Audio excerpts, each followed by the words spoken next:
My CPO role was not traditional at all. I thought I was going to become an organisational psychologist, but realised at 23 I didn't have life experience to do that. So started off as my very first role as almost like a consultant in HR for an aviation company. Then went over and worked for a steel company, quickly got promoted and was the head of HR for the whole state.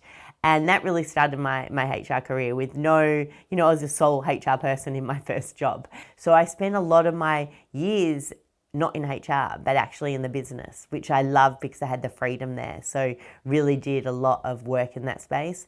And it was there I came back to Australia, was working in the startup world, then worked for flexible co-working spaces, and then really had my first job as a CPO. And from there, it was nothing I'd ever imagined. I never said I wanted to be a CPO.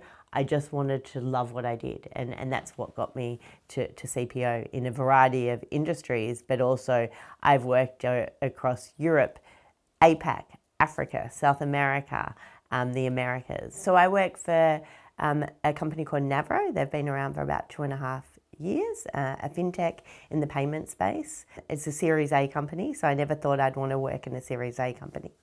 But this is probably the happiest I've ever been in my career, in my life, because I can be myself. I am able to get involved in everything.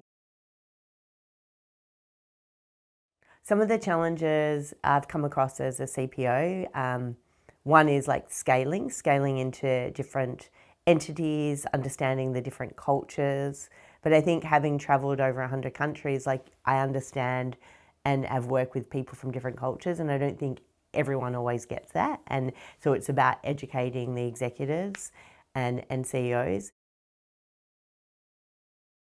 I can remember the first CPO role I had. Like, first of all, you still like, you feel like an imposter too. Like, how did I get here? You question yourself so much. And I think actually everyone's questioning themselves, and you realize that you're not alone in there. And I think that's where a mentor or really helps you with that, and definitely helped me through that. So I think that was a really scary time in knowing your worth and making sure that your voice is heard. And just because someone disagrees with you, it's not a personal thing too. Like, so for me, people have always been at the heart of everything I do. I think sometimes you can feel really alone in the people space. And I think, I've trusted the wrong people in my team before and things like that. And because trust is so important, I think they're a voice of reason for you. Sometimes you can vent to them, you can discuss certain situations.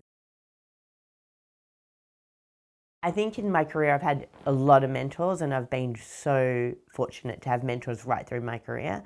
I think sometimes it's a really great sounding board, like when you're going through any situation, and that they're very objective. I think that's really important, that I don't want them just to support me. If I'm doing something wrong, I want them to tell me to. I've had amazing mentors that, when I've been depressed or when I've been at my lowest, they've really helped me. They've helped support me to continue being who I am, and they've really encouraged me to continue being me and to continue speaking up. My voice is important, and have given me that extra support and confidence when I've really needed it. And when I've been really down too, to be there for me, not having to do much, just to be there. Over 25 years, I've been in so many different industries, from huge banks and aviation to the government to small startups and across the world. So I think my cultural experiences too, and then just from the complexities of working in a big organization to sometimes probably more old-fashioned organizations where the culture isn't great and it's very led from the top and you say what I do, to now more of the real scale startup, cultures where anything goes and people are requesting different things. So my expertise is a lot on dynamics, like team dynamics, also like positioning yourself as, as a seat at the table. Like I feel like my voice is heard, like I'm equal to anyone else in the organization, COO, CFO, like we've all got the same voice. And just for people to be real, like to not change who they are. Like that's my biggest thing for people. Like how can you be yourself but leverage your own strengths in that area, and where do you lend over to someone else to help support you, and what support you need to bring the best version of yourself.